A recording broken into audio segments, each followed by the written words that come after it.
Bonjour à tous, donc bienvenue dans cette dernière vidéo consacrée à PDF Exchange Viewer.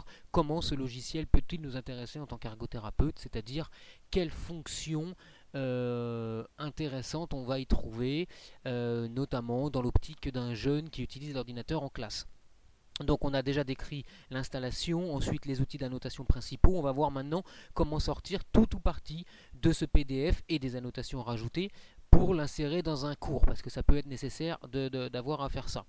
Donc ça va être le contenu de la vidéo aujourd'hui, avec notamment la fonction cliché sur laquelle je vais un peu m'étendre aujourd'hui, mais rassurez-vous, tout est très facile. Donc on avait déjà vu qu'avec l'outil sélection, on pouvait faire, grâce à un clic gauche maintenu, sélectionner le texte de la même manière que si j'étais dans un traitement de texte.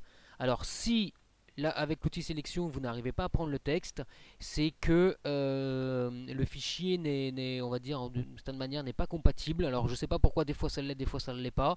Donc à ce moment là utilisez, si ça ne l'est pas, regardez la deuxième vidéo où je parle de l'OCR sur les pages, et vous normalement avec ça vous pourrez récupérer le texte. Donc clic gauche maintenu, je sélectionne ce que je veux. Derrière, je peux tout à fait faire édition copier, ou CTRL C. Je vais dans mon traitement de texte. Alors je vais préparer le truc, et mon traitement de texte est ouvert.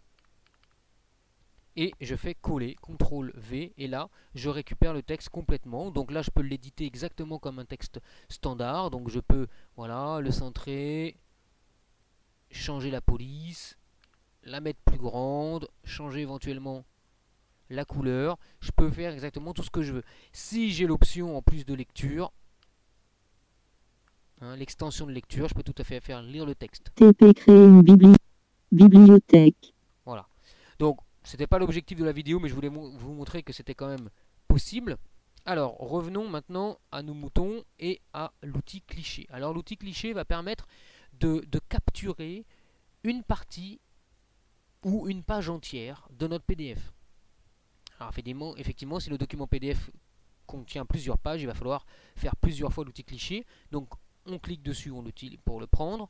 Alors, si je veux prendre qu'une seule partie, donc je fais un clic gauche maintenu, on voit la zone qui va inclure la sélection.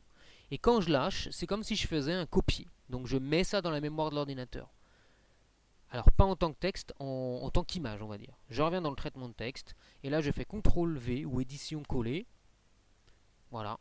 Et là j'arrive dans mon traitement de texte avec donc le texte qui apparaît, ou en tout cas avec les images qui apparaissent. Parce que si j'avais, par exemple, là j'ai pris du texte, peut-être pas un très bon exemple, mais imaginons que je veuille capturer le dessin de la bibliothèque. Donc je prends l'outil, voilà, je me mets au point de départ, clic gauche, voilà, tant que j'ai pas lâché, je peux préciser mon contenu, on va dire de cet en haut, voilà, je lâche, ça fait copier, je viens dans mon traitement de texte, je fais CTRL V, et là j'ai la sélection, voilà, qui apparaît.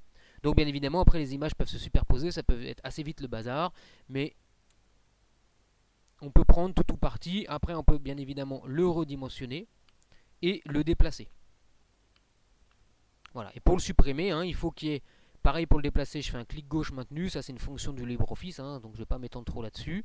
Voilà, il faut qu'il y ait les petits points verts, clic gauche maintenu.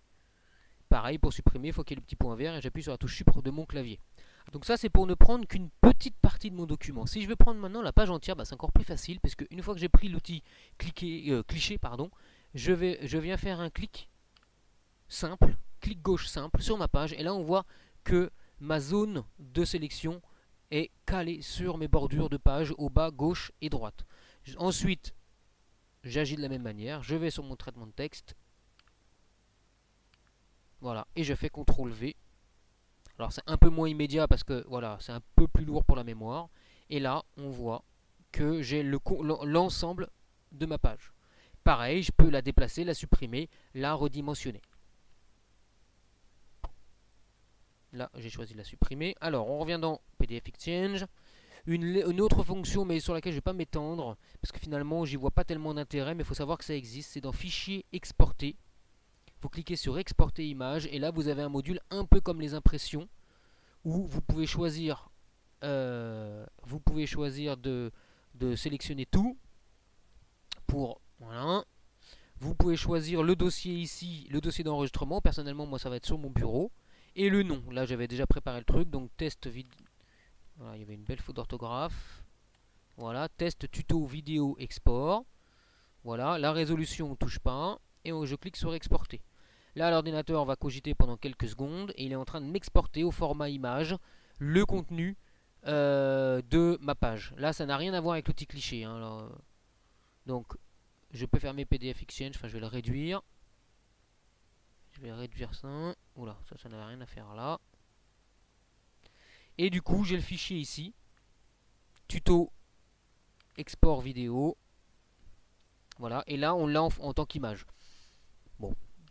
J'y cherche des intérêts. Pour l'instant, j'en trouve pas, mais savoir que ça existe. Alors, c'était les deux choses que je voulais vous montrer, mais en y réfléchissant, je voudrais vous parler aussi de la fonction tampon. Alors, la fonction tampon, c'est un des outils d'annotation. Spontanément, on n'y voit pas un intérêt, d'autant plus que si je clique sur, voilà, à droite, hein, sur le petit triangle, je vois les tampons d'origine. Les tampons d'origine, ils sont pas extraordinaires, puisque, bon, un, ils sont en anglais, et puis deux, voilà, for comment, donc je clique. Je fais un deuxième clic pour définir l'endroit. Pareil, comme mes annotations, je peux déplacer, je peux réduire. Alors non, je peux pas réduire. Ouais, si, je peux réduire. Je peux déplacer, voilà, mais je peux pas éditer. Hein, c'est pas très intéressant. Par contre, ces tampons, ça peut être utile de se créer une barre personnelle parce que ça, c'est tout à fait possible. Là, on voit que j'ai une barre personnelle qui pour l'instant, n'inclut aucun tampon. Donc, si je clique sur afficher la palette de timbres, vous voyez que la barre personnelle, là, déjà, je vais pouvoir la modifier. En fait, je voulais essayer des hachures hein, donc dans cette barre personnelle. Donc, je vais dans un premier temps la supprimer pour qu'on soit au même niveau. Je vais vous montrer comment en créer une. Donc, vous cliquez sur le petit triangle. Comme pour faire afficher l'ensemble des tampons de la barre standard. Vous cliquez sur afficher la palette de timbres. Voilà, et là il y a une fenêtre qui apparaît.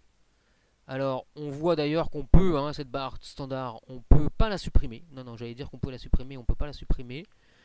On peut pas non plus supprimer les tampons qui sont à l'intérieur. Voilà, donc on peut pas y toucher. Par contre, on peut tout à fait cliquer sur le bouton nouvelle.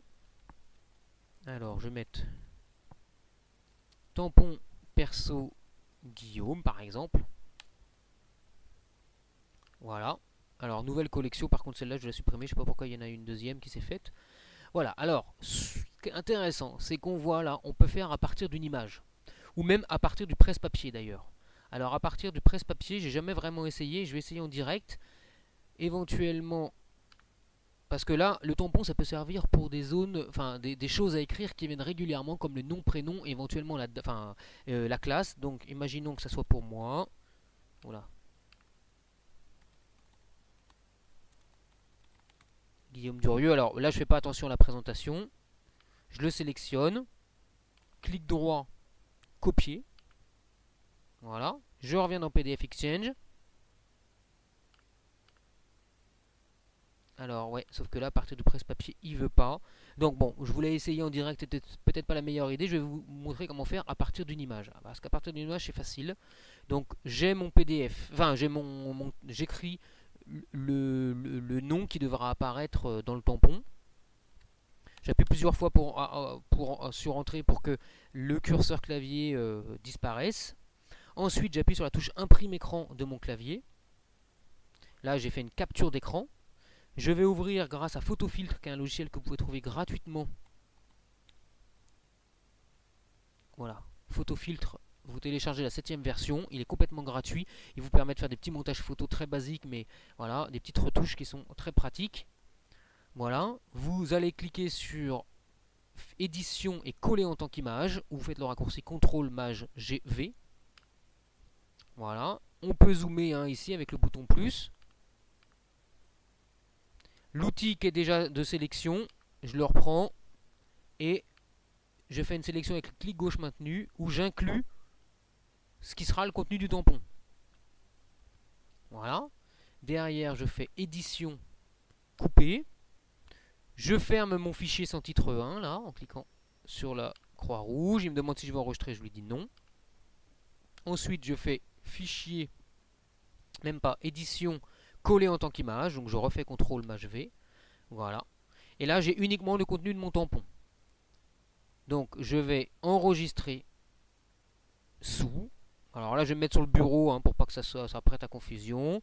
Je choisis le format JPEG. Donc j'ai déroulé dans la liste. Et je vais mettre par exemple tampon nom prénom. Je clique sur enregistrer. Et donc là, j'ai une image qui me servira de base pour mon tampon. Donc j'ai plus besoin de photofiltre, je peux quitter. J'ai même plus besoin de LibreOffice, je peux quitter également. J'ai pas besoin d'enregistrer. Voilà.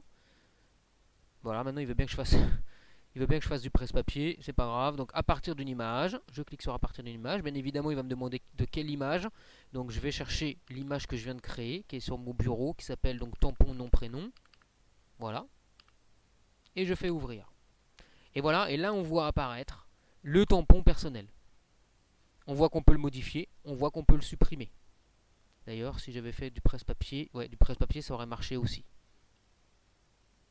Je ferme. Et donc, à partir du moment où je dois insérer mon nom et prénom, le jeune n'a plus qu'à aller chercher donc le tampon qui correspond. Voilà. Et derrière, il n'a pas à le retaper. Voilà. Savoir que ça existe, c'est quand même une fonction qui est intéressante et je ne comprends pas dans beaucoup de lecteurs de fichiers PDF. Voilà, écoutez, bonne fin de journée. J'espère que vous utiliserez PDF Exchange Viewer qui a vraiment beaucoup de choses à nous apporter.